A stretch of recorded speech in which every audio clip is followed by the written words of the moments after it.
От наше село похарно няма, празник за жената е всеки ден. Затова без гюрултия голяма и осмиго отмятаме обикновен. Ама гледам, че цял свят лудее, празник на мама на жената. Ами благовещението къде е? То отредено е на 25-та дата. И понеже най-харно ни е село, друго селки много наминават. Та ги чувам понякога как смело думи лоши груби споменават. Та ако днеска нещо се празнува, се чудя, значи въпрос на голяма таква жена, на майка дето псува. Има ли днес празник или няма?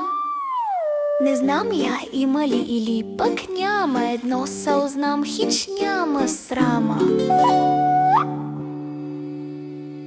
Те това мисля си аз, баба Ана, приседнала днеска на мегдана.